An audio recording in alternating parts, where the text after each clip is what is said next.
Hello everyone and welcome back to Hands Across the Water. We've got a very special episode for you today. First of all, let me introduce my co-host, Kyle Hand. How you doing, Kyle? I'm doing fantastic. I'm excited for another great interview with another Beatles solo legend. Yeah, yeah. And our special guest today is Gary Van Syre, the bass player from Elephant's Memory. How you doing, Gary? Welcome to the show. And Kyle, thank you for having me on the show. This is great. Well, thanks for coming. We're very pleased to be able to talk to you and get an insight into Elephant's Memory and John and Yoko, and sometime in New York City in the one-to-one, and maybe a couple of things after that as well. I'm ready. Okay, okay. I've got just talk us through how Elephant's Memory became the band that John wanted to use on Sometime in New York City. How you got attached to John and Yoko, how that happened.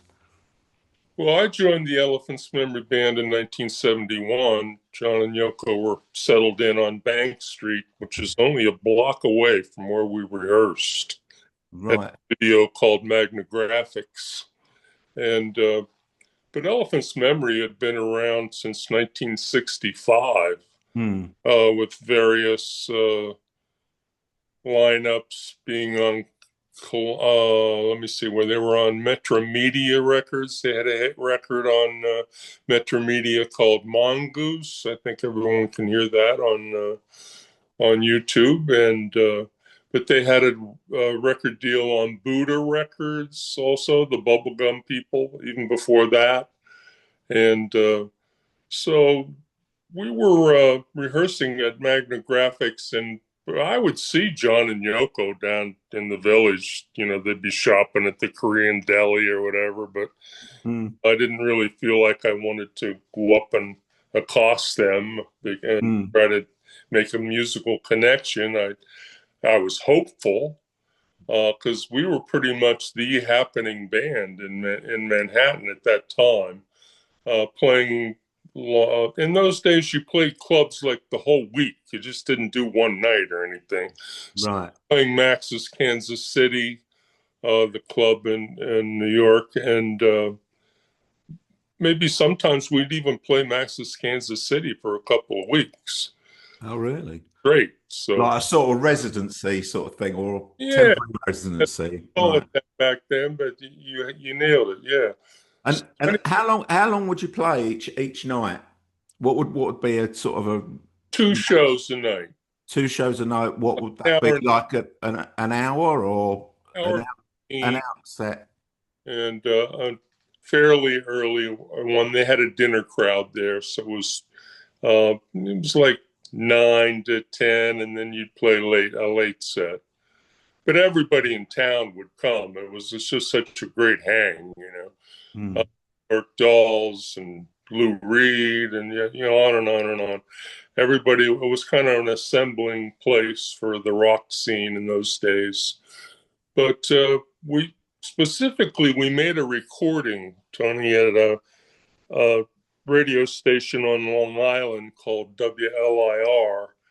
In those days, you would do like a 45-minute set live on the air, and they'd like throw you a cassette copy of it afterwards or whatever. But somehow that tape made it through our mutual friend, Jerry Rubin, the activist, Yeah. took that tape and gave it to John and Yoko. So that's how they heard us for the first time. Okay. And I guess John loved it and they loved it. But being a block away, it wasn't a big deal for them to like stop by the studio. And we had an inkling that they might, but you don't want to get too hopeful with anything like that. I mean, it's like Yeah. hopes up, and we had a lot of business to take care of and working on new material. And but they stopped by that studio one night, just kind of unannounced, and Wow. What, just while you were rehearsing, or were you recording, or? Yeah, it wasn't anything like recording, even though we did do some recording there, but it was just a regular rehearsal. And I think our drummer, Rick Frank, actually had a good idea that they would stop by, but he didn't want to tell us and get our hopes up. So he wasn't all that surprised when they stopped by, but it was pretty mind blowing. You know, John and Yoko just came in and they introduced themselves very cordially and asked if they could play. And, you know, we had some extra guitars there and we just set about playing all the old rock and roll songs that John loved, Dizzy Miss Lizzie and some Elvis stuff. And we played for hours and hours. It was just a ball. And Wow. not knowing that anything would come out of it. Mm. Except meeting some new friends, but um, about 4 in the morning, John and Yoko kind of piped up and said, "We love this. We would love to join your band." Uh, because we were a band, Yeah. an official band, and had record deals. And just to throw it in there, I mean, even before I was in the band, a couple of years before I was in the band, Elephant's Memory had got a gold record for the soundtrack to Midnight Midnight Cowboy. Cowboy, Yeah. Yeah. movie in I think it was movie of the year in '69. Yeah. Got an Oscar, didn't it? Yeah, Midnight it did. Cowboy. Yeah. And when I saw that gold record on the wall when I went to audition, I said, you know what? That's something that looks pretty cool on the wall. I'd like to have some of those. So my dream Yeah. came true with John and Yoko and some other various artists, but I've been very fortunate. One thing I've always wondered, and I hope this isn't a silly question, but the band that joined with John and Yoko, there's you on bass, Adam on keyboards, Rick Frank on drums, Tex on guitar, you're all instrumentalists. But you're a band before John and Yoko. Was there a singer, or was one of you the singer? Everybody sang. Everybody sang. Yeah, everybody sang, but I guess only because Stan, the sax player, and Yeah. Rick were the originators of the band. They started the band in '65 or '66, I think it was. They had been through a lot. And so Stan was pretty much the lead singer on their singles. All right. But when I So got it, you had to, you had to take the saxophone away while he sang. yeah, it's hard to play sax and sing at the same Yeah, yeah. time. I haven't figured it out yet. But they worked it out. And but I took over a lot of the lead vocal duties when I joined the band in '71.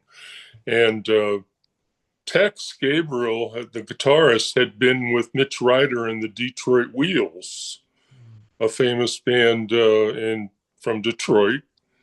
And Adam had been in my band Pig Iron. We were on Columbia Records.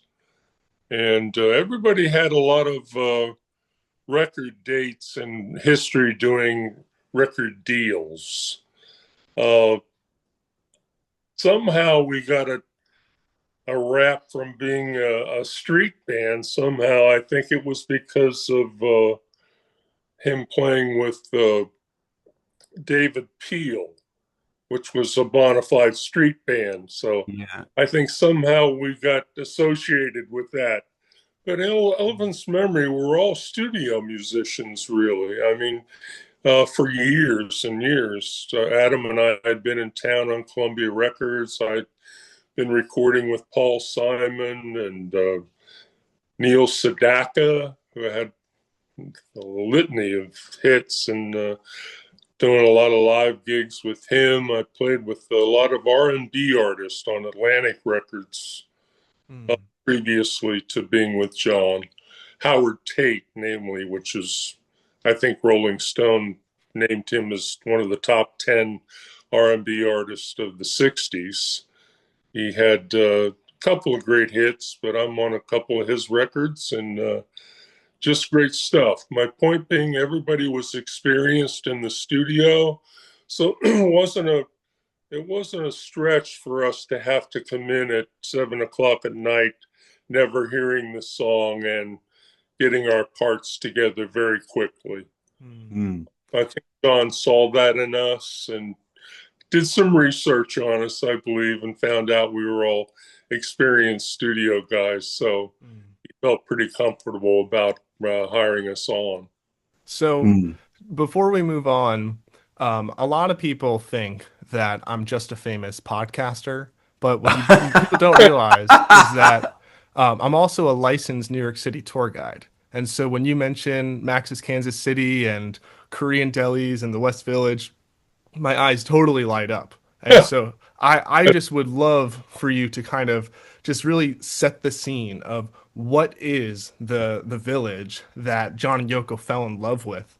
I kind of feel like you guys are kind of like symbolic of that village, that moment, and maybe that's why they also fell in love with you. Could you speak to that at all?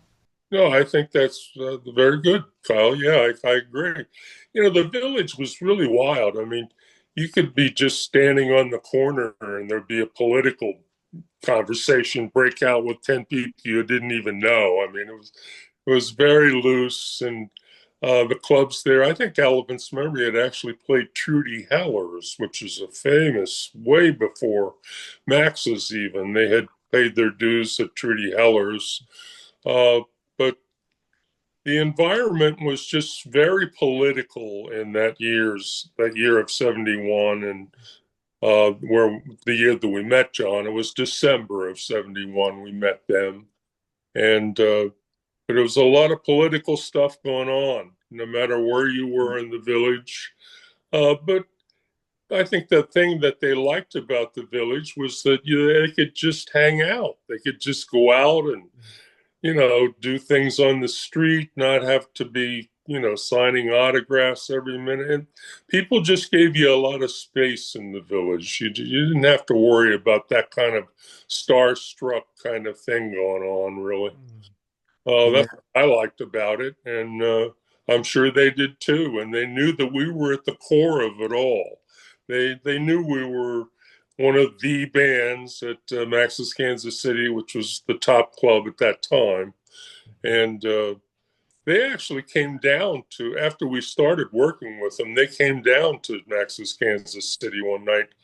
And another gig they came to was we played an old wooden theater called the Anderson Theater.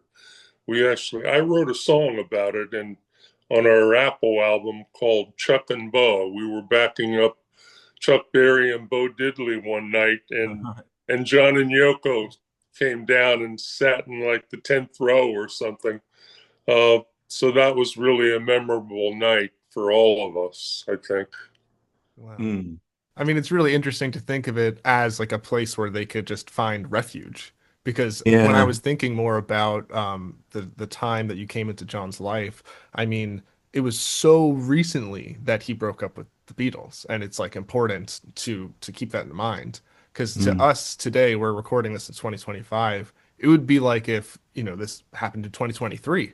That's like recent history. So I'm Mm. sure it was such a welcome place for him to go where he didn't have to worry about. Yeah, and John even spoke of that in later interviews. When he was at the Dakota in 1980. He said that he's got so much freedom in New York. No one bugs him. They can go out to restaurants and not be bugged. So that seems to be a New York thing. Maybe not just just exclusive to the village. Maybe just the whole of the city. Yeah, he was obviously very comfortable there. Yeah, there's just so many people. It's easy to get lost in the shuffle. You can just kind of blend in, I guess. And especially Mm. today, a lot of them look like John.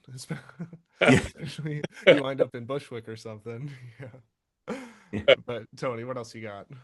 So when you started, I think you've touched on this already, but when you go into the studio to start recording sometime in New York City, did you have had you been played any of the songs before you went in the studio, or were you played them by John in the studio? Was it, or this one goes like this, or did he play a demo tape for you, or had you heard any of the songs before you started working on them? That's a good question. No, but because John wouldn't play any Beatles songs the night that we met him. It was all the old rock and roll stuff, Dizzy Slizzy, etc. So I had never played any of the Beatles songs, had never heard any of those songs. We would go in cold. Even though I know he had kind of recorded some of that stuff, demo-ish kind of recordings, Mm, Ann Arbor performances and his get-togethers with David Peel. There was some recordings maybe before us, but it was really going in and not hearing the song and having mm, 7 o'clock, and the session would last 12 hours. You wouldn't get out of there till the next morning at 7 in the morning, and it was a long night. But mm. you had to really be on your toes, as all studio players are used to doing. You've never heard the material. You go in, John would run it down, or Yoko would help us with the arrangement, and or John and Yoko together. And by 7:30, quarter to 8, we were laying down tracks. John didn't want to fool around. He was No. thinking about that record as being like a newspaper report or something, with the topics of the day, and as if you would record it that night and it would hit the street the next morning. That's the way he was thinking about it. Yeah. Many of the tracks, Tony, were more than 3 takes. Yeah. Yeah. So would you come when he would introduce a song to you, say, this is called The Luck of the Irish, and it goes like this, and then you would take it from there. He'd play it maybe on an acoustic guitar or on a piano or something. Exactly. Yeah, Yeah. that's when it went down. And, maybe a couple of arrangement things might be tweaked at maybe like after take one or something. I mean, that's how quick it was. It only took John a take to figure out that something that he had in mind arrangement wise wasn't going to work. And we were just so fast on our feet, we could just make that adjustment by take two, which is Mm. kind of like what studio players do. Yeah, sure. Experienced musicians, and with all the you touched on the sort of the political atmosphere at the time of these recordings. Were all the bands sort of on board with all the causes, all the political causes that John had written about, or was there some sort of any kickback against any of that, or people in the band that weren't fully down with what the causes were? I've heard you say, or well, actually I read it in Mojo actually, that you said that with let's call it woman is the figure of the world. Adam took John aside and said, "Are you really going to say that?" Was there any of the other any of the other songs that the band weren't really on board with as far as the message went? No, we were totally down with everything, except that song was kind of like, that was kind of like dialing it up a few notches. Yeah. So I can understand why Adam would be concerned about that. But let me give you a backstory to that. Just only Mm, a few weeks before we met John, we mm, were on Metro Media Records, as I explained earlier, and we had a single out on Metro Media called Skyscraper Commando. And mm. I don't think it was just out a couple of weeks, but it ran right up the Billboard charts to like the 50s right off the bat. It was a very Okay. good record, but it had the word dope in it. Right. And so consequently, it was banned by the FCC almost immediately and knocked off the charts. So we were very paranoid just for having that word in it. Yeah, yeah, that's where it was. That's where the standards were right then. We didn't think we were taking such a chance with that, but got knocked off the air. So we were concerned about just not that we weren't down with the political aspects of the material, No. just that particular song and that word. We just kind of knew it was going to not be good. All of us agreed on that. But yeah, that was one song. At that point, you don't know whether that's is that going to be the best song? What are you throwing at us here? You know, is it New York City might be the big single, or what? You know, might what will come of this? You know, so I personally was not about to tell John that No, you can't say that. Yeah. think that thing's gonna fly. Uh, Mm. just so wrapped up in wanting to do a great job for a fantastic artist. It was the biggest chance any of us as studio players or a band ever had. Yeah, amazing. We, Yeah. John was that he wanted to sign us right away, and there was some problems that first night. We knew that we were going to have some hurdles because first of all, we were signed to Metro Media. John, are they gonna let us out of our contract? And Mm. lo and behold, it didn't take the suits at Apple just in a matter of days, and we were released and on our way to signing with Apple. So that was huge for us. We And didn't know that we weren't going to get any promotion out of it, but like all the other artists that we later learned that didn't have a good experience, you know, I as I mentioned earlier, I did a gig with Joey Mullen from Badfinger on that Liverpool gig with Denny Sywell and the boys, uh, yeah. Blick and those guys, and boy, we had a lot to talk about between James Taylor and Badfinger and the Elephants. It was a rough go, boy. If you were looking for promotions, uh, Yeah. I remember one day Adam and I went up to 1600 Broadway where Apple was and went up to the top floor and started searching rooms for the promotion department. Well, guess what? There was none. No, right. Right. The Beatles just had a record out. It did great, and that was it. They didn't really have to do a lot of that one stopping where people phoned in the results of their record store sales and that kind of BS that you had to do to get on the charts back then. Yeah, I can totally understand the Beatles didn't need a promotion department because Really good. everyone's going to play their records. But obviously, the point of Apple was to to sign unknown bands and people like that, and maybe the promotion aspect of that kind of went by the by. But when they Great job of signing, but yeah, when as you say, the suits at Apple, they presumably bought you out of the contract that you were with.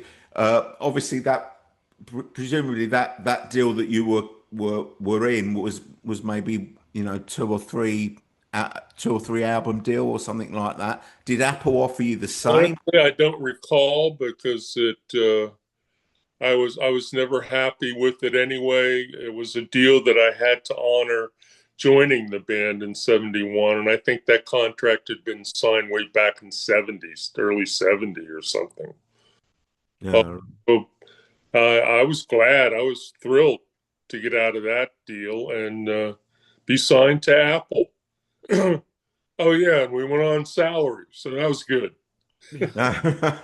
Well, I feel like what you're posing here is this really interesting decision that you had to make. Where on one hand, it's John Lennon, an artist that we all admire, and you see that as a chance of a lifetime. But on the other hand, there's these issues. Whether it's, hey, I mean, it's hard for me to tell my boss what to do in any context, but if my boss is John Lennon, it's extra hard to tell him what to do.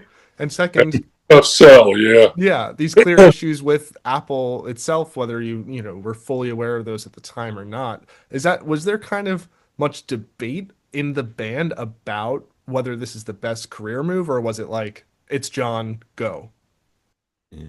I certainly didn't have a problem with it. As I said, I wanted to get out of that contract with Metro Media. I didn't feel they were doing a lot either for the band.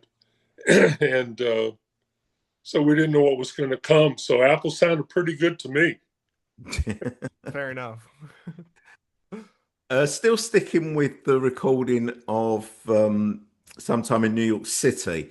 So you're working with Phil Spector, and I've heard you say that Phil Spector didn't like the band. What what made you think that? Or I think he resented us. He was pissed off because John wasn't going to use Eric and Klaus and the usual lineup. Uh, right? Took him out of his comfort zone because he didn't know anything about us. Uh, he just kind of looked down his nose at us the first couple of nights. I mean, we were playing great. I mean, if you like the track Sunday Bloody Sunday, that was the first thing we did.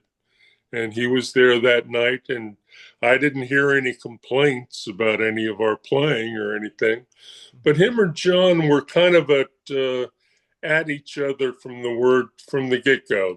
I could just tell there was some extracurricular things between them from the very get go. You know, Mm. Bill comes in and puts a silver handled revolver on the board with a big bag of cocaine. And John says, "Oh, not this again." Oh, you know, old thing. And it'd be it was just one thing after the other. So, see, I personally don't remember Phil being around for a large part of the record. Maybe the first, there's some of the guys used to say that they thought he was around longer, but I don't remember it, and I have a pretty good memory. So maybe 2 or 3 nights he was around, and then he just disappeared. But John gave him credit for everything. I mean, that's the way it was in those days. You were the producer, so you got the credits. Mm. So He kind has of who got a reputation of just disappearing, hasn't he? Yeah. Oh boy. so who kind of filled like the leadership role in that sense? Like who kept everything moving? Oh, John by far. Yeah. I mean, it was obvious that, I'm not sure because I've never been able to try to figure out. I'm not sure Phil was so down with all the political stuff. Mm. That might have been at the root of what was going on as well. He might have not felt so good about the potential of a lot of that stuff, you know, sticking around and being successful on the record. I can't speak for Phil. Of course, none of us can now, but there were some things going on. It just wasn't working out, in my opinion. Mm. Interesting.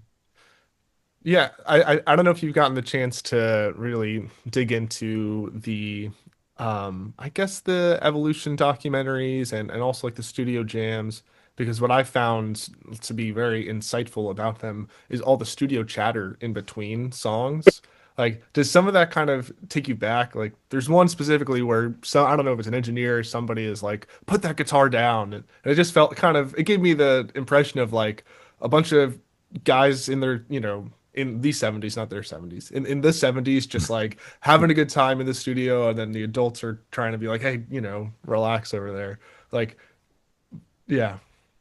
The Well, let's put the drugs and alcohol aside. Hmm. Elephants was a pretty wild band back in 1972. Uh, but besides that, it was controlled chaos, I guess was the way to put it. Because in the middle of a take, Jackie Kennedy Onassis and Rudolph Nureyev would be like marching through with, with What? Secret Service agents with huge guns sticking out their coats. And, I'd have to say to one of the guys, could you excuse me? I'd kind of like to get into the control room so I can hear what my bass sounds like.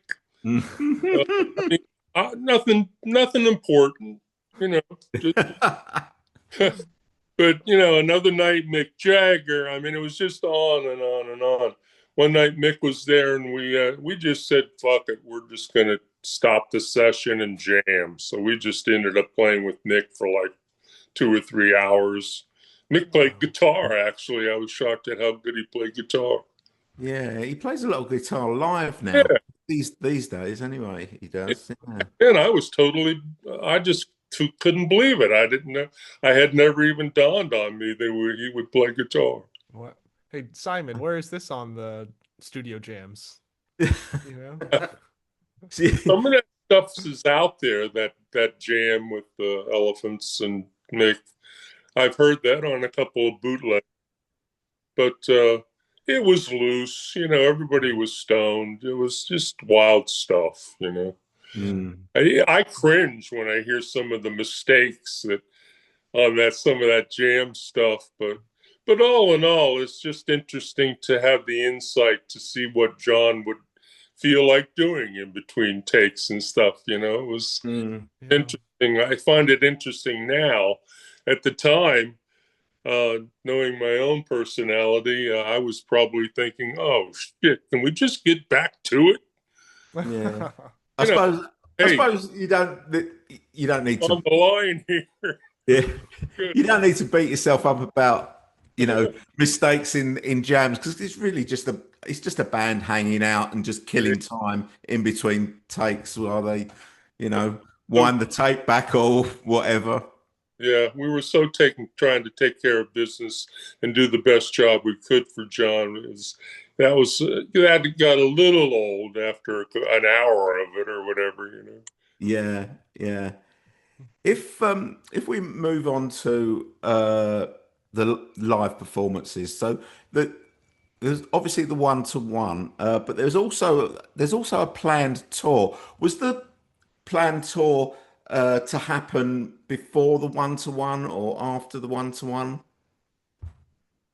Well, I think we would have dived into it the beginning of the summer of '72 if John would have had a green card. That's Right. all about. I mean, we were ready. I mean, I had only been with John 3 weeks, and I think I got carte blanche from Apple. I went to Manny's Music, a famous music store on 48th Street, and bought one of every bass amp known to man. I mean, just Mm. we just filled the studio with gear, and cases stenciled. We were ready. I mean, John, I think he spent over $100,000 on the gear, and it was Wow. all about the tour. That's what the whole thing was about. That was the most important thing to John. He Hmm.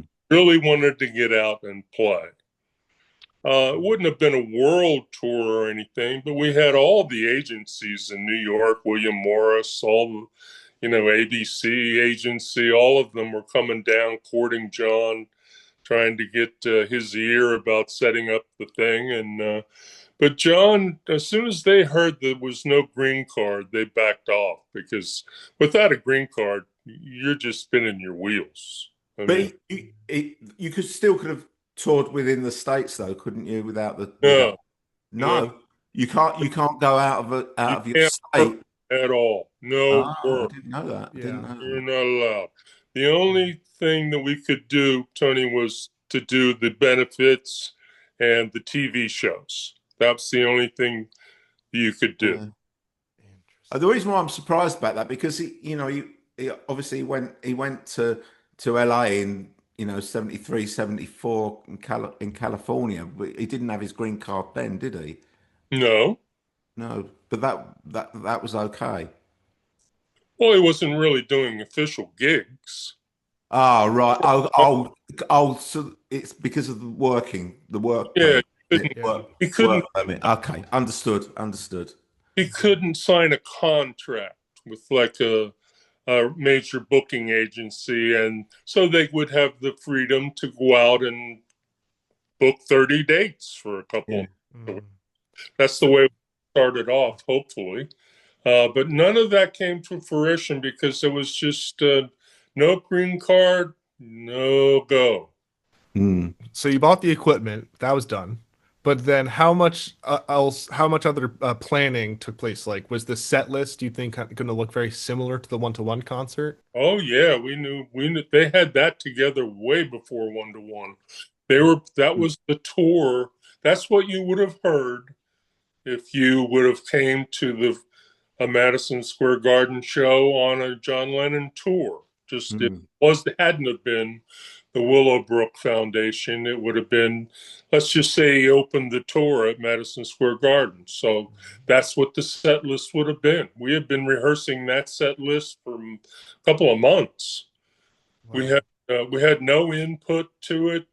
They had taken a lot of time to figure out what their combined set list would be, like a balanced, so many John songs, so many Yoko songs, and how it all worked. They were very controlling, and as it should be. That was their chance to go out and make their mark, and they were very excited about it. Mm. We saw in the one-to-one movie that came out earlier this year that John's idea for this tour was to raise money for prisoners' bail. You That remember? was one of the things, yes. Yeah. I mean we hear in that film that it's quite a hilarious call between John and Alan Klein, uh, where he's trying to Well, Klein is trying to talk him out of it, and by the end of the call, Klein's on board with it. John's talked him round. I But did. did that idea, um, you know, go would that have happened if the tour had gone ahead? Would that have been the cause, or did he you know decide that wasn't such a great idea before the tour was actually cancelled? Wasn't actually cancelled because it didn't actually exist. That was still But on the that was still part of the plan, and raising attention to 18-year-olds voting. That was heavily on his mind. right, He really wanted to get that election was coming up that year, and it was a big deal back then. We were all kind of involved in it. Elephants aside from doing our sessions with John, we would be doing political benefits at NYU or Columbia, or flying out of town to play with other Apple acts. We did a lot of shows with Badfinger and Billy Preston, and had some great times on the road with those guys doing an all Apple kind of show. So, mm, but we took that gear out, so it was our chance to get out with Billy and Badfinger and test out all the gear and make sure we had all the road cases together. It was all about being a mechanized tour. That's one instance was we were at the LA Coliseum, I think one date, and of course John and Yoko couldn't be there, but I was blown away because I started we were about to go on, and I heard John and Yoko's voice over the PA system. They had called in from New York as if they were on the show and yeah. introduced us as we walked out on stage live on the PA system. That was just very exciting because that was the closest thing to having them there and actually being part of the show. It was very exciting. Wow. Mm, Another thing I was wondering is that obviously with hindsight we know this was John's only solo concert in his, post Beatles career, and we cherish it for that reason. That's why I think that this box set is so special. Was there was that possible to know at the time? Like, do you think the fans appreciated it any extra because of it being that special thing? Like, what do you think of the fan reaction in general?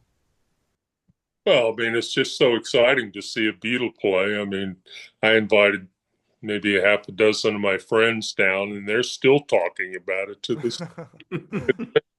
A couple of them on the box set. There's a picture of the whole audience, or a couple pictures, beautiful yeah. spreads of the pictures.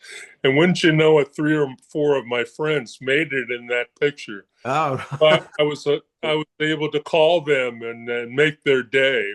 Wow. telling that they were in the box set. That was very exciting for them and me. That's great stuff, you know. But Mm. I don't think people realize, no, because you know, it's hard to really in the moment, think that this is going to be the last show. Who would have ever thought of that? Yeah, No, of course. no. Mm. Going back to the set list for one to one in the box set, we see like an early handwritten set list, and there's a couple of songs on there, "Sunday Bloody Sunday" and "Working Class Hero." I think you also rehearsed for the show. Can you remember why those songs were dropped from the final set list or not? Hmm. Probably a time constriction, I imagine. Uh, that I remember us recording Working Class Hero. There's still a bootleg version out there that was on YouTube. Somebody just, one of my podcast people that I've done so many in the last couple of months, but one of them sent me a really clean copy of Working Class Hero that we recorded with John in the Butterfly sound truck, the company that where we rehearsed. They had a mobile truck and did a version. I guess it was probably still 24 track, I think. And I was knocked out at how good the quality was because the first time I heard it on YouTube, the quality was terrible. But I sent that to Simon. Of course, that much too late to be included in the box set. Oh, right. Okay. But I have yet to been able to ask. I forgot to ask him the night of the playback at Dolby Sound that whether he thought that was something that may have made it on the box set. It's pretty darn good. Yeah, Uh, I've heard a version of it. It was Um, really a game to m- play on that. Now, the other song, I don't recall why that wasn't included in the concert. Sunday Bloody. I don't remember why that wasn't. I would be guessing, but I would just think maybe it was just too much. They had to cut down. Hard to get all the important John solo songs and Yoko stuff that she mm, recorded with us up to that point. We hadn't done the double album yet with Yoko, the Approximately Infinite Universe. So, but Move On Fast was we recorded it as to be a single. And mm. one of my favorite Yoko tracks. I love that. I think the band's really shines on that. Yeah, and that ended up on that album, didn't it? Yeah. Top, yeah, yeah. Um, well, where am I going now? With the during the concert, John el elects to play an electric piano rather than an upright piano or a grand piano. When in the box set we see an overhead shot of the stage, and it seems like it was massive. There was room for a piano. Why do you think he decided to play an electric piano for like Imagine and Instant Karma and stuff like that? Was there? Can you remember what the Uh, thinking was behind that? no, there's never any question about it. That was his choice right from the get-go. We had another piano on stage that I guess you couldn't call it a real piano, but it did have strings with pickups. It was called a Billy Lawrence piano. They're quite famous back in that day. It was almost like a full-size piano, like an upright piano, but that was electrified. But I think John just preferred the Wurlitzer. Okay. He just loved that sound, and I actually thought I had that piano in my personal studio for years and years until I saw that picture that you were referring to, and there's a couple other ones on the box set where it shows the two Wurlitzers side by side that you Yeah. played and Yoko played, and I realized, oh my God, that's not my piano. I don't have John Lennon's piano in my that I thought I had for 50 years. Oh, right. What is it? The spare. spare that we used Yeah. to carry. I think that's the one I have now. I've Oh, okay. took 53 years to straighten that out. Um, how, what, in sometimes you see you're the bass player of Elephant's Memory, but John decides to bring in John Ward, who's the original bass player in Elephant's Memory. Exactly. Um, can you remember what the reason was for that? Obviously Jim Keltner's also there, and Rick Franks is the drummer, and Jim Keltner's brought in as well. What how did that go down with the band? Because obviously you're the bass player, Rick's the drummer. Well, I think it was the way I recall it, Tony, is that John. It just dawned on John one day that we have two of everything. I've decided on the two drummers. We've got three keyboard players, really, if you count Yoko, and we have two guitars, Tex and John.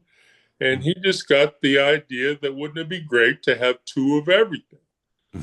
Right. Okay. Says, well, that sounds, I've never been a part of anything like that before, but I'm game. And he says, the next day he comes into rehearsal and says, I've just asked Noel Redding from Jimi Hendrix Experience to be on the show. And Oh no. I flipped out. I was just like, Yeah. within myself, I was just Yeah. very disappointed to hear that. Yeah. That was my chance to shine that night, and so to speak. And so it only took 24 hours later. Noel Redding had passed on the whole thing. I don't even remember what the circumstances were, but he passed, and I was relieved. Mm. In kind of a, I don't know what kind of a moment I would call it of myself, but I said, John, if you're really hell bent on getting two bass players, here's an idea. What do you think of this?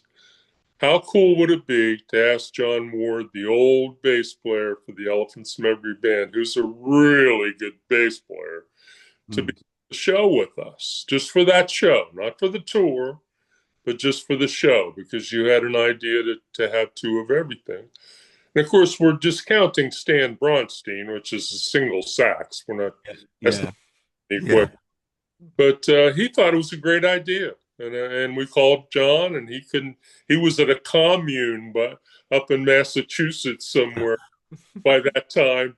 And all the girls at the commune prepared that robe that John is wearing at the concert. Oh, right. Okay. So I don't want to say harem, but Yeah. So And were y'all playing the same parts, or were you like complimenting each other? no, it's not. Half the time he's not even turned on. oh, really? It's I wrote octave parts on some things, and we're doubling here and there, but it's not like two bass players going at it right every second. Yeah. So it's not Sure. one playing root notes and one playing the twiddly bits. Yeah, It's yeah, you, stuff like that. I don't even recall now. yeah. I wrote out a whole bunch of stuff for John for the concert, and then I found out that he didn't read. Oh, okay. So what are you going to do? But he had tremendous ears. I think he did a great job. One of the downfalls that he might not be heard on a lot of the box set is that he didn't have a bass at that time. God knows why. But Mhm. I let him play a bass that John had bought for me just a couple of weeks before. It was one of the original Telecaster basses from 1952. Hmm. It's a jet Okay. worth 50 grand now, but it had a hell of a buzz in Ah, electronics in it. So I can't imagine that wouldn't have been a problem. They probably had to maybe just nix it in the recording because of that alone. But then on the other hand, I got to thinking whether, it's so sophisticated now with all the gadgets and they have, digitally to eliminate a lot of that kind of stuff. But all I know is my bass had such a great personality and a sound of its own. I don't really hear much but my bass on the Power to the People thing. Yeah. What was used? Was it a Fender? It was a Fender jazz bass, but that my parents had bought for me when I got out of high school in 1964. It was actually a 63 because it had probably sat at the music store for months before they sold it, but a 63 jazz bass, and it had a particular sound to it. All the R&B records that I did on Atlantic, I was fortunate enough to work with a very good friend of mine, Jerry Ragavoy, who wrote Another Piece of My Heart by Janis Joplin and Mm. Time Is on My Side by the Rolling Stones. I mean, this guy Uh, killer and got very close that with him. thing. he, uh, he loved that bass, particularly. He called it the soaring bass. So Okay. apparently, it was kind of a standout of jazz basses. Many people through the years had commented on how distinctive it was. Hmm. It certainly the bass certainly comes through on the remix, doesn't it? Oh, I'm so happy with it. It's Oh beautiful. Yeah. God, John, I just couldn't thank Sean enough. I mean, it was just, and those engineers, I mean, just phenomenal. Hmm.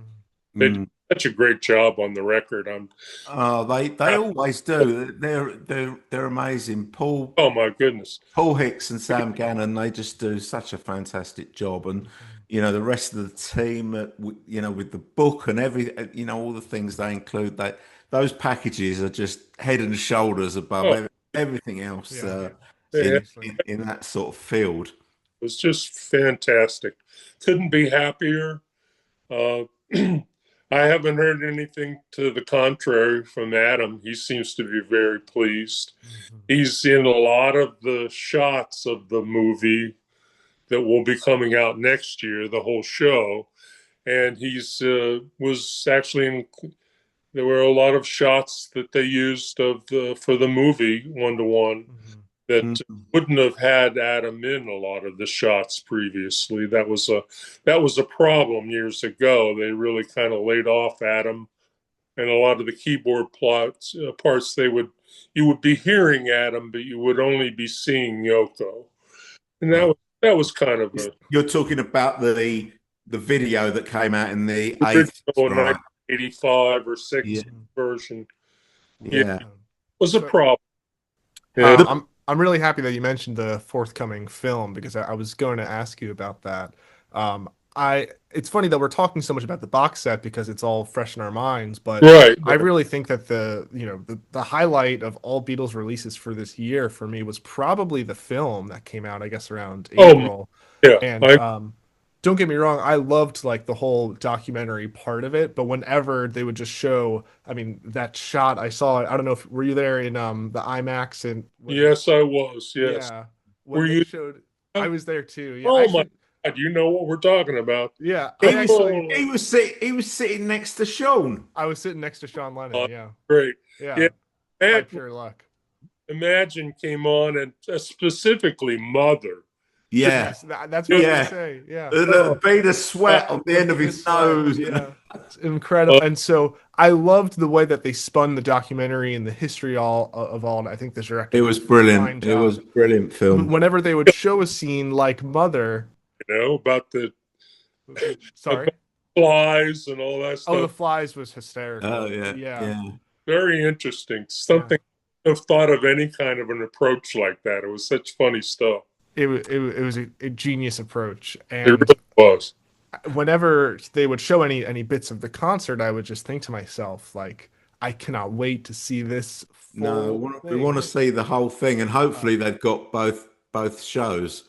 and I also just think that it's really special that the distributor or whoever decided to do this was said like, okay, we're going to release two films. One is a pure documentary, one is a concert film. Because I think a lot of people would have stopped at one. So if I'm very happy with that decision. I can't wait till it comes out next year.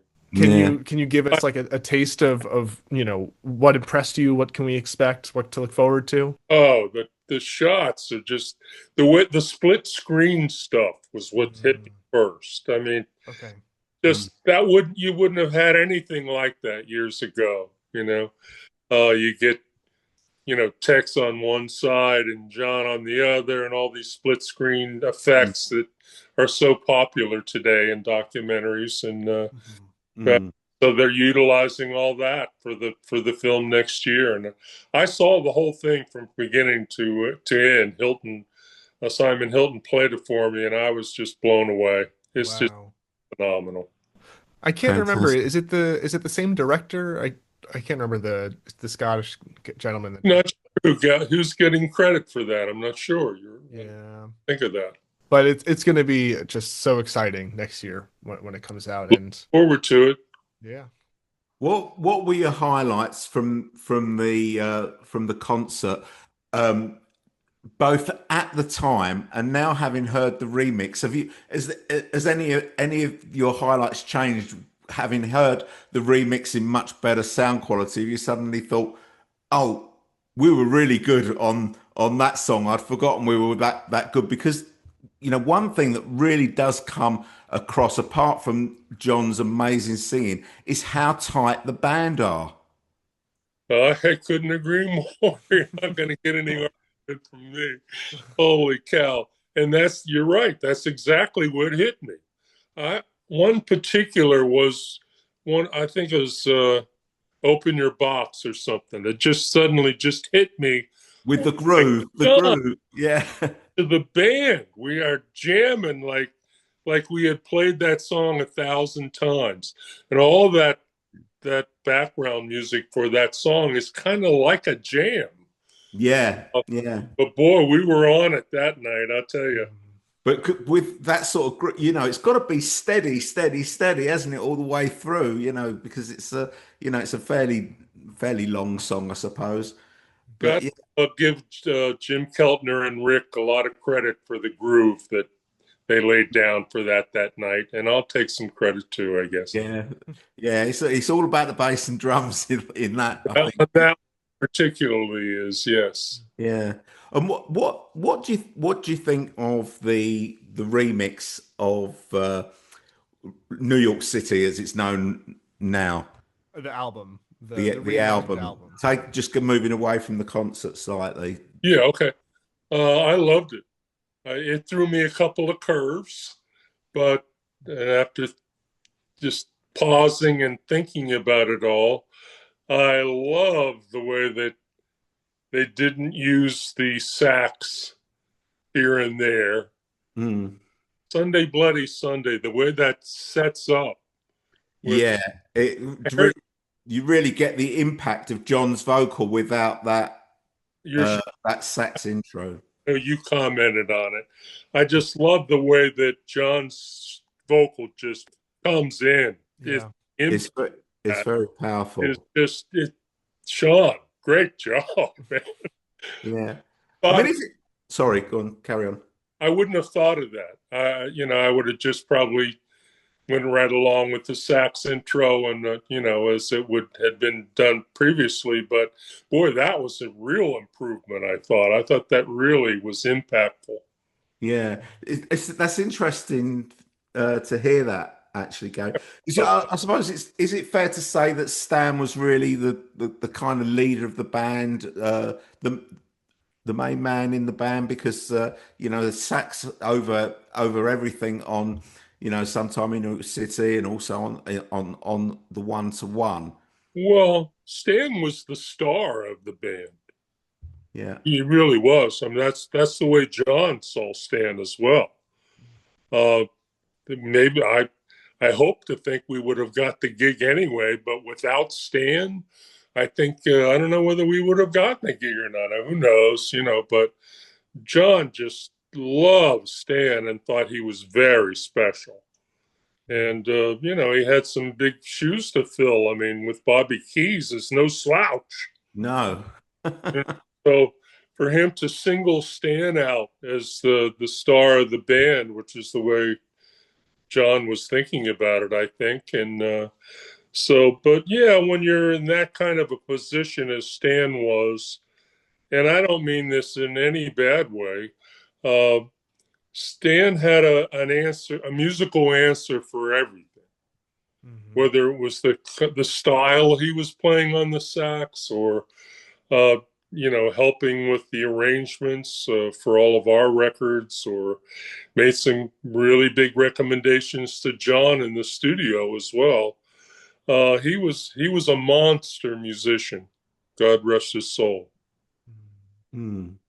How long have you been involved or like been knowing about this box set? Because I just can imagine when, 2017, I think it was, when the Sergeant Pepper box set comes out. I feel like that started the whole wave of like, okay, one by one, every single album is going to get this treatment. We hope.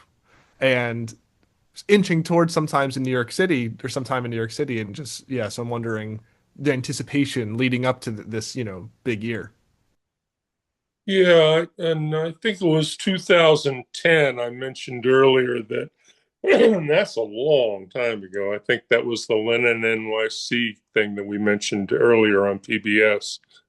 Uh, when the Lennon NYC came out, there was a huge thing in Central Park, Kyle. I don't know whether you remember, but they had like 100,000 people for a viewing of the Lennon NYC show. And I sat in the VIP section with Jack Douglas, who sat beside me, and I was talking with Jack about what's the what's the buzz, when's it going to come out, have you spoken with Yoko? And he said he had, and we're getting close. Uh, what what a joke that was! I mean, I didn't hear anything again for 8 years, I think, or whatever. But Wow. uh, yeah. and finally, it didn't end up including Jack Douglas. So, No, we heard, a few years ago that Jack Douglas was getting the job to remix the One to well, One. that's what I knew as well. So, what do you know? How, Yeah. that's not the way things worked out. I don't know why. I wouldn't even begin to say, but yeah, there was kind of like a false alarm, wasn't it? Like 2022, maybe, or so, Mhm. where Yes, it's actually yeah, going to come out, and yeah, of course we know what was going on at that time, why it wasn't. Yeah. yeah. Uh, But are you hearing these things kind of through the grapevine or like through the Lennon estate themselves?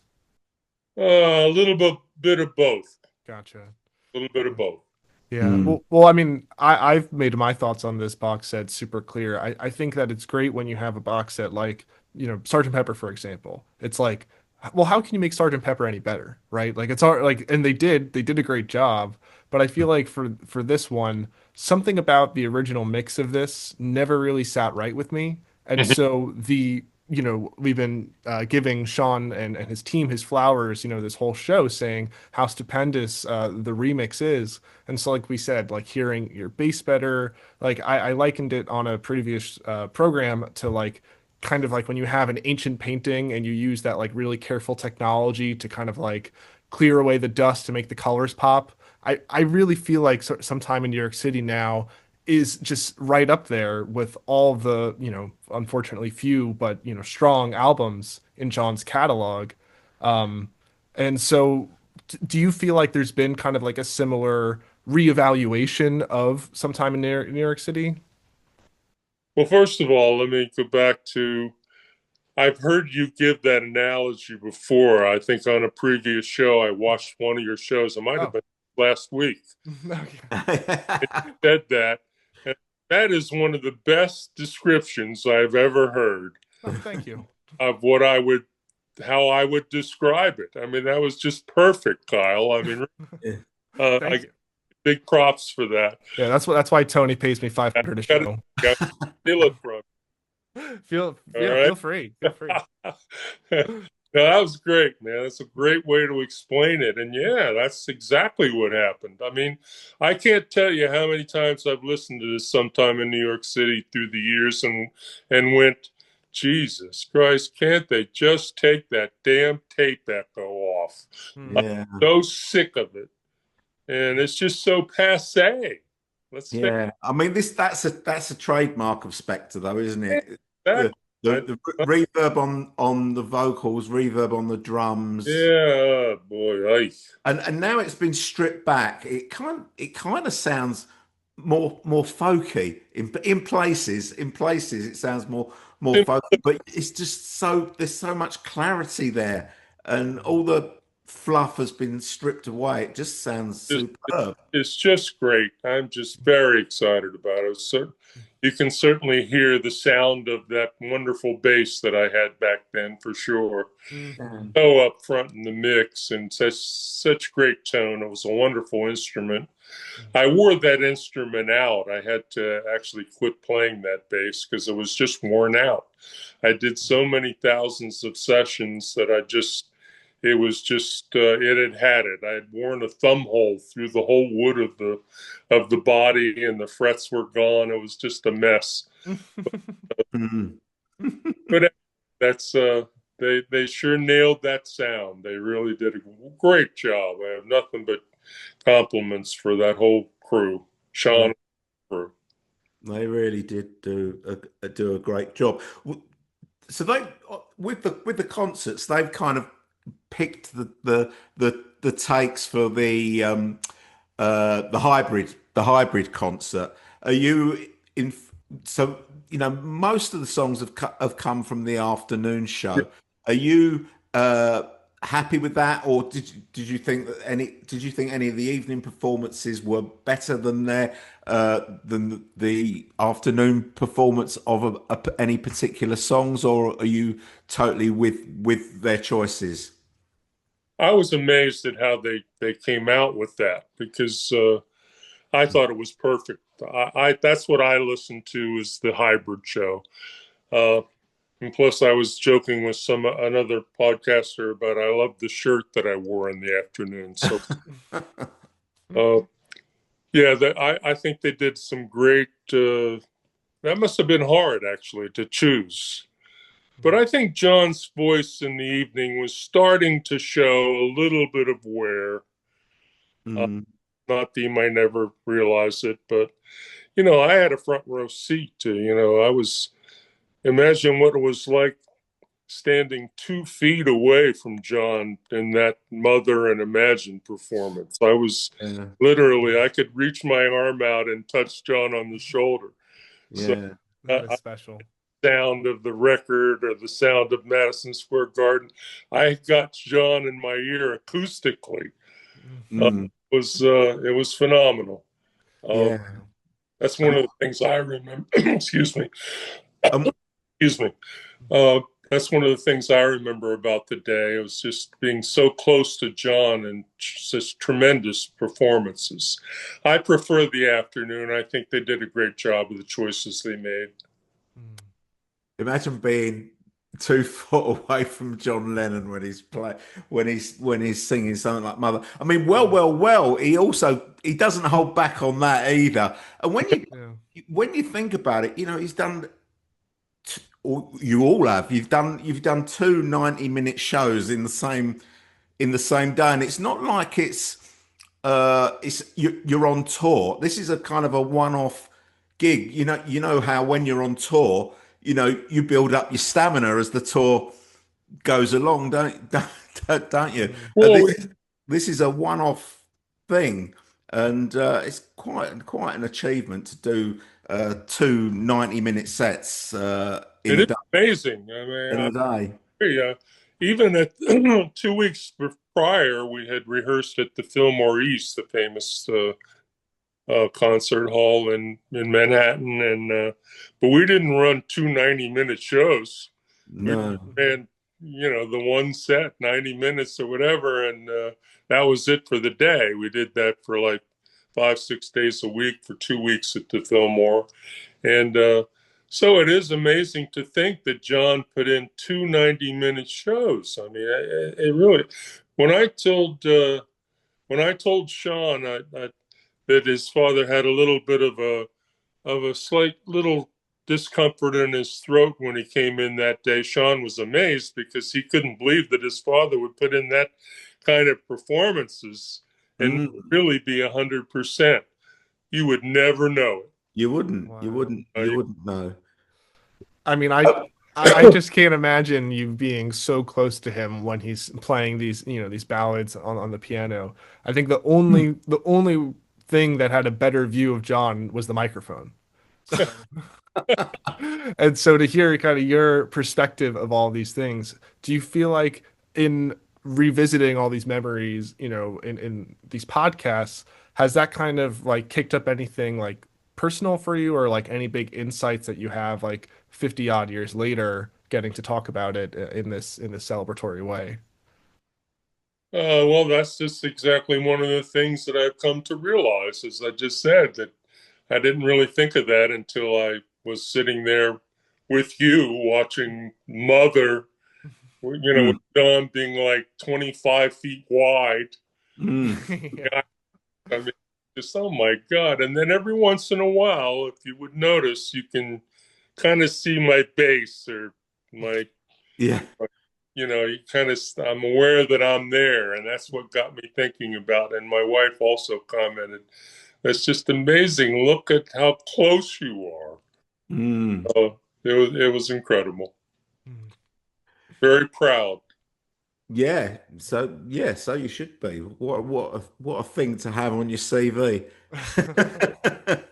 After one to one, you Elephant's Memory, they play on approximately Infinite Universe, arguably Yoko's finest album. Thank you. Um, I what agree. what was the recording of that like? Well, we were an oiled machine by that time. I mean, we'd been done so many recordings and so many weeks in the studio and rehearsing with them that was like that was just a walk in the park, and we were just totally unleashed. I mean, she had so much confidence in us by then, and vice versa. I mean, we just had such a great rapport with her. She would come in, and Adam would sit down with her at the piano and go over the song, and they'd start working out a little arrangement. And there wasn't a lot done previous to the sessions. That was really, I mean, right on the money and right on the spot. I mean, she would bring in and we had John sitting in the producer's chair finally, so that was amazing too. He was such a great producer. I mean, yeah, I just we were just so fortunate. That was just like a situation that couldn't have worked out any better for the Elephants. I'm so proud of the way the band played on that record. Not that there's anything wrong with all the other stuff, but Mm. by the time we got to approximately Infinite, and we had done a couple of singles with her, Yin Yang and all that stuff, the Japanese records and this and that. So by the time we got to that record, it was a chance for Elephants, and her style and her songs were all over the place. Yeah, So, there's so a that lot of that's different what genres in that's that what on that album. really I think Elephants really came through. I don't think there's a lot of bands that would have been able to come in and play all the different styles that we had to play to do that double record. Mm. I mean, from Catman to Death of Samantha, I mean, which is my favorite track. I think Yeah, mine. Yeah. the guitar playing on Death of Samantha is just off the charts. Tex Gabriel is just unbelievable. Yeah, and that also. Well, I was quickly gonna say Now or Never is also one of my favourites from that as well. But I was gonna say in the concert and also on the Sometime in New York, you the remixes of those have really brought Tex's guitar playing, the lead playing, to the fore. Things that were buried in the original mix, I think. Totally agree. It Yeah, really good. wasn't doing him justice, the old mixes, and we were very fortunate to get Tex in the band. He had only been in New York 2 weeks when we found out he was in town. and we were needing somebody. And when I found out that he was with Mitch Ryder, I went, "Oh my gosh, this is the guy for us. He would fit with us so," because we had that R&B thing going on underlying in Elephants. I mean, we were a rock and roll band, but the basis of it was R&B stuff. And so he was just perfect for the band. I couldn't be more proud of Tex, and the way he shines on the new recordings is just amazing. Yeah, it sounds really good. So, Yoko's album sort of comes out at the end of 72, around that time, and that's really the last thing that you do with John and Yoko. How did it sort of come to an end? Is it just that he never called again, or was there any falling out or anything like that, or Nothing like that at all. I mean, no? the real reason was between John and Yoko. Oh, right, because Uh, because they were having problems. Yeah, that was the reason. I mean, I would speak to John on the phone, and I could just tell that things weren't right, you know. And eventually he got, I was at the party where some certain, Oh, yeah, the election night thing. yeah, uh, Yeah, yeah. Jerry Rubin's house, and it was just an awful night. And John Mm. was very drunk, and didn't come out well. And I'm just glad that I'm happy that we got all of what we got done in '72 before that happened, because Mm. if it would have happened in April or something, everything would be a lot different. Mm. So I'm just happy that it worked out the way for our benefit, that we got to do all the recordings that we got to do, and that's just the way it went down. It was totally a John and Yoko personal kind of thing. It had nothing to do. I've got a wonderful letter framed in my studio of what I call the parting of the ways letter. Oh, right, okay.